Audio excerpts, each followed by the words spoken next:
Assalamualaikum warahmatullahi wabarakatuh. Alhamdulillahirabbil alamin. Allahumma shalli ala Muhammad. Raditu billahi rabba wa bi islami dina wa bi Muhammadin nabiyya wa rasulah. Hari ini kita mengkaji tentang tema Ramadan pembentuk pribadi baik. Ramadan bukan sekedar bulan menahan lapar dan dahaga, tetapi merupakan madrasah. Ruhnya yang membentuk pribadi bertakwa, berakhlak mulia, dan berkepribadian islami. Dan Allah berfirman dalam Quran surat Al-Baqarah ayat 183 yang artinya, "Wahai orang-orang yang beriman, diwajibkan atas kamu berpuasa sebagaimana diwajibkan atas orang-orang sebelum kamu agar kamu bertakwa." Ayat ini menegaskan bahwa tujuan utama puasa adalah membentuk ketakwaan, dan takwa bukan hanya hubungan vertikal kepada Allah, tetapi juga tercermin dalam perilaku sosial yang jujur, sabar, amanah, disiplin, serta peduli terhadap sesama. Rasulullah SAW bersabda, "Barang siapa yang tidak meninggalkan perkataan dusta dan perbuatan dusta, maka Allah tidak butuh ia meninggalkan makan dan minumnya." Hadis ini menegaskan bahwa Ramadan adalah momentum pembinaan akhlak. Puasa yang benar akan melahirkan pribadi yang menjaga lisan, menjauhi kebohongan, serta memperbaiki perilaku. Dalam hadis lain Rasulullah SAW bersabda, "Puasa itu adalah perisai.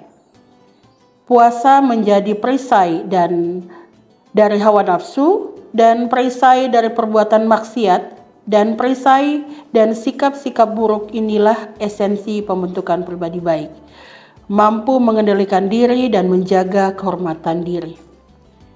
Dan bagi Aisyah sebagai gerakan perempuan Islam berkemajuan, Ramadan adalah momentum strategis untuk memperkuat peran perempuan dalam membangun keluarga sakinah, mendidik generasi yang soleh, serta menebarkan nilai-nilai rahmatan lil alamin dalam kehidupan sosial.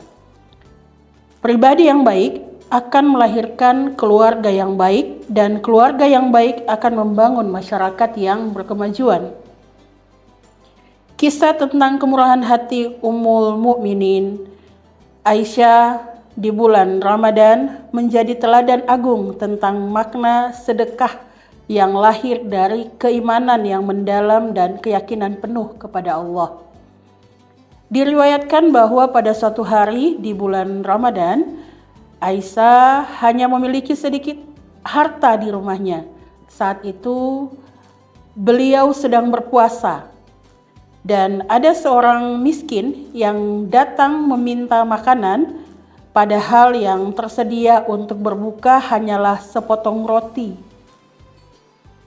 Namun tanpa ragu Aisyah memerintahkan pembantunya untuk memberikan roti tersebut kepada orang miskin itu.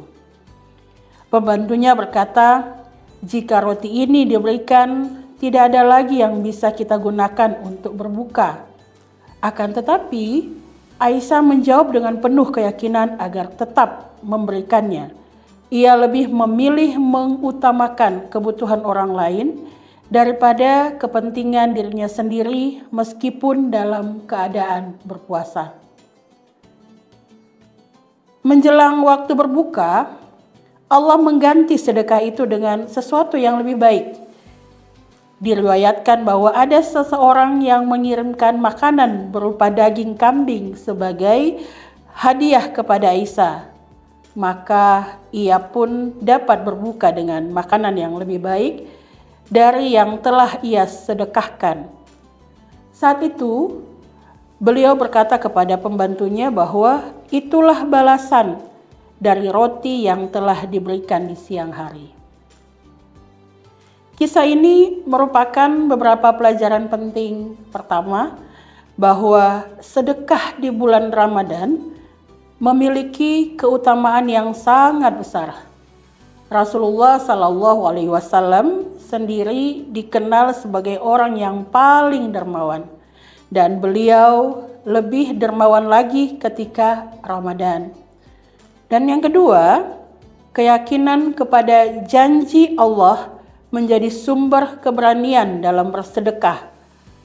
Allah berfirman dalam Al-Quran surat Saba ayat 39, dan apa saja yang kami infakkan maka Allah akan menggantinya, dan dialah pemberi rezeki yang terbaik. Kisah Aisyah ini mengajarkan bahwa sedekah bukanlah tentang banyak atau sedikitnya harta, tetapi tentang keikhlasan dan keyakinan kepada Allah. Bahkan dalam kondisi terbatas sekalipun, seseorang mukmin tetap dapat berbagi, dan justru di situ letak nilai keutamaannya. Ramadan menjadi momentum untuk menumbuhkan empati, kepedulian, dan tawakal yang kuat kepada Allah, sebagaimana dicontohkan oleh Ummul Mukminin Aisyah. Dan semoga Ramadan kali ini benar-benar membentuk kita menjadi pribadi yang lebih sabar, lebih ikhlas, lebih disiplin, serta lebih peduli terhadap sesama. Nasrul minallah fatul qarib wa basil mu'minin. Wassalamualaikum warahmatullahi wabarakatuh.